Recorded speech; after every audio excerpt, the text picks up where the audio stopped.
Still a lot to go, a lot of season left, right? Or about a month or so left of the season, right? 30 something games. If the Royals find a way to sneak into the playoffs, remember this game.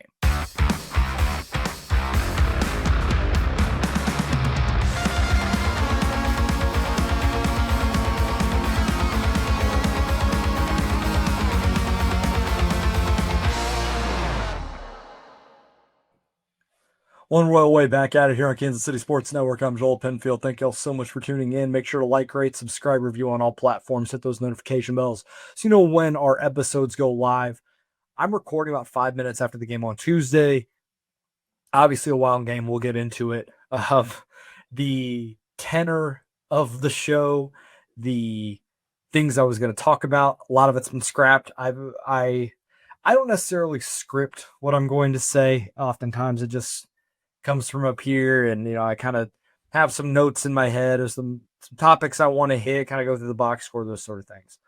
I had a lot of that mapped out, so I knew exactly how I was going to come in here, in and out 20 minutes, and be done.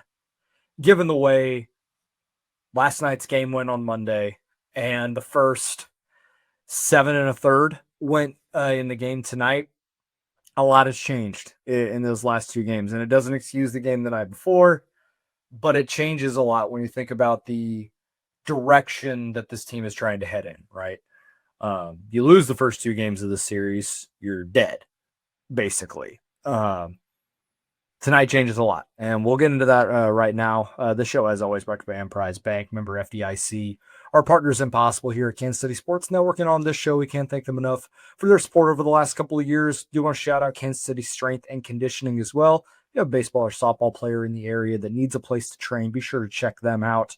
As you're heading into fall ball or the winter, that's the place to go for baseball and softball athletes here in Kansas City. So I guess talking about the game tonight is the best place to start. Briefly touching on the game last night, I mean, it was about as pathetic of a performance as this team has put out all season. When you think about the game before on Sunday against Detroit, where it's a crazy back and forth game and this team battles like we saw the 2024 team do a lot. Just a resiliency, a mental toughness, a game that I don't think they win 2 months ago. And we talk about all those things. So I'm wondering, okay, are they going to be able to take that into this next series against the White Sox and just lay the hammer down, win 2 of 3, possibly sweep, and we move into the series against Detroit, which is probably the becomes the next biggest series of the season for this team. And they got to lay an egg. 2 hits. They had 3 base runners all game. I mean, it was terrible. Noah Cameron gets knocked around. Shane Smith just shoves 7 innings, 1 hit, and the only hit was the hit by Mike Yastrzemski until the 9th inning. Bobby doubles, but at that point it's already 7-0. So the game was done, and so I wondered, okay, are they going to be able to get off the mat and find a way to bounce back from that? We saw that 2024 team have that resiliency. Hey, wasn't our night. Move on to tomorrow. And through the first 7 innings tonight, I mean, they looked like they had rolled over and died. It was abysmal. And just the antithesis of what we've seen since the calendar turned to July, at least since the All-Star break. Just bizarre, like a lack of energy, some really poor at-bats in significant spots. They had only had a couple of, 1 hit through the first 7 innings. I mean, and it was Bobby, and that was it. He had 66% of the hits that they had through 7 innings. Then the game changes. And this is why you play 27 outs. This is why you play 9 innings. The game just flipped on its head. Now, some of this, you can, again, grade on the curve of the White Sox bullpen is bad. To his credit, Martin Perez kind of turned back the clock tonight. He was great. I mean, 7 innings, 1 hit, 5 strikeouts, no walks. I had no answers. He was sinking and cutting it all over the place. Ton of weak contact. really just nothing to speak of. They got a couple of good swings off in that 7th inning. Salvi hits one, to the wall. Vinny hit one pretty well. They're right at somebody. I was like, okay, it's just not their night, right? And they turn it over to the bullpen in that 8th inning. And Yastrzemski pops out. And then India gets a single. So that was their first base runner in a long time. And then because they got the righty up, now the platoon comes in, right? Massey comes in, he flies out. Adam Frazier singles on a little 50 hopper that just gets below the second baseman's glove. Izzy walks. Okay. Now they're going to a different righty because Michael Garcia's up. And a great at-bat from Izzy off the bench because he had just pinch hit for Tyler Tolbert. And with 2 strikes, I think it was 2 strikes. Oh, no, it was first pitch. I don't know why I thought it was 2 strikes. Might have been thinking of a different at-bat.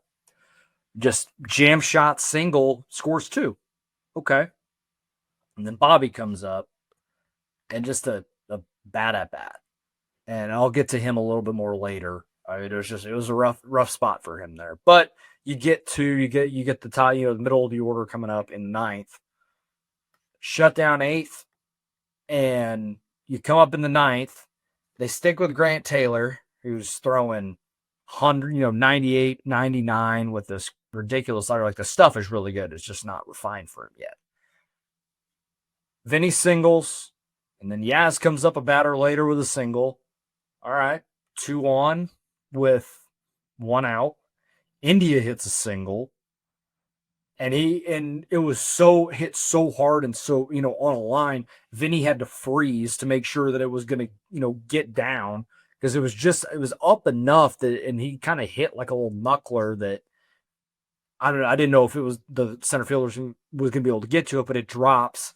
Bases loaded for Michael Massey. Now this is where you deploy that platoon in the last inning for the righty, but now you have 3 consecutive lefties coming up with 1 out, and they're bringing in the lefty. So this is where sometimes some of those platoon situations it can bite you, but it didn't tonight. Michael Massey's back. He's back. They optioned John Rave. Still, obviously, a lot of questions about Massey's role on this team and where he is, not only this year, but moving forward. And this was a big spot for him. And obviously, he's hit well against the White Sox in his career, but 2nd game, 3rd game off the IL, like, who knows what he's going to be able to do. And Tyler Alexander throws a sweeper that catches enough of the plate, and he serves one into right field, tie game. I mean, the game had flipped on its head in 15 minutes. It looked like the Royals were dead in the water and they're going to lose this series to the White Sox, and watch your playoff chances just fall apart right there. That could have ended their season, for all intents and purposes. And then Frazier comes up and he's looking to bunt, just get the runners over 2nd and 3rd. With nobody out, or with at that point it would be 2 outs with Isbell coming up. He gets hit by the pitch, so the bases are loaded again. And Kyle Isbell, who has been great in the month of August, serves the ball into left center, and the Royals have the lead. Just that fast. That's all they're able to get though. 5-4 with the bases loaded and your top 2 hitters coming up with 1 out. You're hoping for more, but the fact that they were able to get where they did there, that was massive. And then the 9th inning, Carlos Estevez locks it down. 2 strikeouts, 35th save of the year, and the Royals found a way to win this game. Snatching victory from the jaws of defeat when it looked like they were, like I said, they were dead in the water. Still a lot of season left, right? Or about a month or so left of the season, right? 30-something games. If the Royals find a way to sneak into the playoffs, remember this game. Right? Like, when it's kind of funny because they made the playoffs last year on the 2nd or last game of the season, right? They end up making it into the wild card by a game-ish. And people look back to the game against the Mariners in mid-June last year. If you're a diehard fan, I know you know which one I'm talking about. They're down 8-0, and they had this crazy comeback and win the game. And it's kind of funny to look back. It's like the Royals made the playoffs because of that game, because they found a way to just have this crazy win when it looked like it was dead, and it just wasn't going to happen for them that night, and they found a way to win this game. Could be a similar situation. Time will tell. But this is one to look back on if this team rips off a few games here, or if they're able to sneak in. It's like, hey, that 8th and 9th inning on that game in Chicago is why they're going to be playing in October. I mean, sometimes the margins are that thin, and sometimes it comes down to finding a way to win those types of games. It's why you play 162.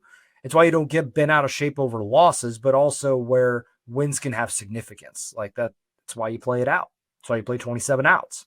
And I was down. I was ready to come on here and be hellfire brimstone and talk about where this team was heading. Instead, they got a chance to win the series tomorrow. We're going to take a quick break, and we'll talk about some other little storylines from the last couple of games, preview the Wednesday game right after this. Looking for tickets for your next event? Tickets for Less is your #1 source. Save big on every purchase when you use promo code KCSN at ticketsforless.com. I'm Brett Goodwin, one of the owners of The Learning Tree. The Learning Tree is a neighborhood toy store in Prairie Village, Kansas. This has been here in this location since 2000s, and my husband Alan and I purchased the store in 2023. Alan and I grew up in families where we've always wanted to have a business together. Alan grew up, for instance, his parents had a jewelry store. I worked in a local toy store here in Prairie Village when I was growing up. When this opportunity happened in 2023, we knew right away we wanted to contact them and pursue the store. We wouldn't have been able to get the store without the team at Emprise Bank. From the day we contacted them, they knew what we needed to do, which was very helpful. I would absolutely recommend the team at Emprise Bank to anyone looking to secure a business. We worked with Emprise from day one. They were extremely helpful. They were always great resources. We talk to them frequently. They know the area. They're very friendly. We know who we're going to talk with, and they know what we need to do. We hope we'll see you at the Learning Tree.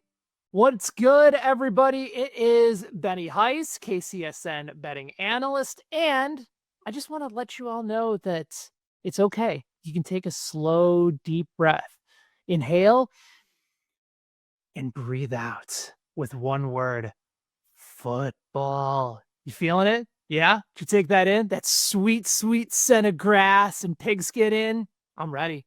I hope you're ready too, because we're going to have an absolutely awesome season once again together. And especially for all of you in the state of Missouri, get your popcorn, get your phones ready, because the wait is almost over. You can taste it. It's coming, people. DraftKings Sportsbook, America's top-rated sportsbook app, is coming. You say, show me. I say, state. Later this football season, everything that you love about playing on DraftKings Sportsbook, sides, totals, spreads, props, same-game parlays, you name it, DraftKings Sportsbook is going to elevate your already great game day experience here with KCSN. And even if you don't get in by kickoff, no sweat, besides the promos on DraftKings that they offer as well, there's live in-game betting, payouts, faster than Xavier Worthy hauling down a bomb from 15 on the sidelines, all right from the comfort of your phone, wherever, whenever. You'll be betting with a top-rated sportsbook that is safe, secure, and trusted by millions of Americans across the country. Now, here's what you do. Follow your guy. You download the DraftKings Sportsbook app. Be sure to use code KCSN as you get ready for sports betting to launch here in the state of Missouri. You're going to be the first in line for exclusive promos, can't miss offers, much, much more. It's code KCSN. That is KCSN in partnership with DraftKings Sportsbook. If you have a gambling problem, call 1-800-GAMBLER. 21 plus, physically present in Missouri. Eligibility restrictions apply. Terms at DraftKings.com/sportsbook. Subject to regulatory licensing requirements. Be sure to hit that like and subscribe button, everybody. I appreciate those that are listening on the audio side or on YouTube as well. We're still on the march to 900 subscribers there on YouTube, and we're getting close. So hopefully this team keeps winning games. Y'all keep listening, as we're heading into the thick of football season to hang with it here as this team makes a little sprint toward October. Couple of things from this series, though, that are worth mentioning. Kind of just as things to watch over the next few games. Now, this is not an indictment on the player as a whole, right? Bobby Witt Jr. is a great player, and he's going to finish in the top 5 in MVP again this year in what, maybe considered a down year, and he's still spectacular, right? Like, he's just, instead of being otherworldly good this year, he's just awesome, right? Like, there's just a couple steps down, but he's still been great. Had a little bit of a rough series. Yes, he has the couple of hits, leads, 41st double late in the game last night, but again, it was late. He had some chances to really break games open and take some momentum back and kind of have the I'm the superstar player here at bat. And he didn't come through. We've seen it 4 times in this series already, where that has been the case, where they've had base runners, they've had opportunities, and he doesn't come through. In the game last night, second and third in the third inning against Shane Smith, Yaz just doubled, first hit of the game. And instead of maybe taking some pitch, trying to work in at bat, he just kind of gets a little antsy and swings at a sinker way in off the plate, ground ball out of the inning when they maybe had a chance to break it open a little bit. Later in the game, he has a chance to, I think Yastrzemski walked in front of him, and he gets into a double play, inning double play on the first or second pitch. Tonight, I mean, he's got runners on. He was in the 8th inning after they'd already gotten 2, with more on, with first and second and 2 outs, and he strikes out, has a terrible at bat. I mean, it was a hanging breaking ball to start, swings at a fastball. I mean, not even like above the zone, like at his shoulders or even his neck. Fouls couple off, and then a slider up and away, like a slider way up and away. Now, with the way the strike zone was called tonight, that could have been strike 3 anyways. That's not the point. Like, he's got to come through. He's got to find a way to come through in that spot. You're a superstar level player. Got to find ways to come through in those situations. And then tonight, bases loaded, 2 outs, chance to break the game open, right? And not have it be a 1-run game. As good as Estevez is, give a little bit of cushion, right? Make it a 7-4 game, 8-4, or even just a single just to keep the line moving with Vinny, who's been one of the hottest hitters on the planet, coming up behind him. And he works a 3-0, and then it's a fastball away. The entire ball's in the zone, and he walked off like he thought he knew it was ball 4. And then he swings through another fastball, and then fastball down, and he thought it was ball 4, but it was clearly strike 3, and he punches out, inning over. Like, it was an ugly at bat. It was just odd. Like, it's just stuff that you don't necessarily see from him. And it's nitpicky. It's, a little, maybe I'm just grasping at straws, but I kind of went through this last year with him around this time. The Royals were in a kind of a tough stretch, and they weren't really playing that great, and he really wasn't either. And this is where you need your superstar to come through and be bigger than the moment, right? Not let the moment get too big, but be bigger, right, for the team. Maybe that may be a poor way to phrase it, but what I mean is, you're a superstar, be a superstar, right? Baseball's a hard game. Like, you're not going to come through every single time. But if he had just, in one of those 4 at-bats, found a way to come through, I mean, the series changes. Thankfully, the rest of his teammates came through tonight to help win this game. But only imagine what it could have been if Bobby really had a big moment in this game. And we'll see what he's able to do. He's been great. He's on a 15-game hitting streak. He's got like a 9-something OPS in August with runners on. He's been great lately. Just the last couple of games obviously been tougher. This is not me trying to say that Bobby Witt Jr. isn't great, because he clearly is. These are just the things we expect and have come to expect from him that he just needs to be better at, right? That's all it comes down to. The lack of swing and miss from the starting rotation, I mean, obviously when you don't have Cole Reagans and Chris Bubich in it, it's a little bit concerning. Noah Cameron had basically none. He had no strikeouts in the innings he threw the other on Monday night. He got knocked around a lot. Last 2 starts have not been good for him. This is where the rookie wall may be hitting him a little bit. The book's out on him a little, and teams have a better way to attack him with his stuff. Not what you want to see at this point in the season. I would have rather that happened to him in like late June instead of late August when you're trying to make a run and you're relying on him every 5th day. Hopefully it's just a blip on the radar and he's able to come back, but it is something to monitor that now Lugo's in a tough stretch. And now Noah Cameron is in a tough stretch. And these are 2 dudes that you're relying on. Now, Waka has still been very solid. Ryan Bergert has been great. He's pitching tomorrow. And then Michael Lorenzen has been fine. I thought he pitched fairly well tonight. He kind of got screwed at the end. Like the 6th inning just got away from him. Before that, I thought he had pitched fine. He had 6 strikeouts, just the 1 walk. Gave up scattered 7 hits. I think 3 of them came, or 2 or 3 of them came late in that game. None of the runs that Schreiber gave up were inherited. Schreiber had 2 big strikeouts in that game.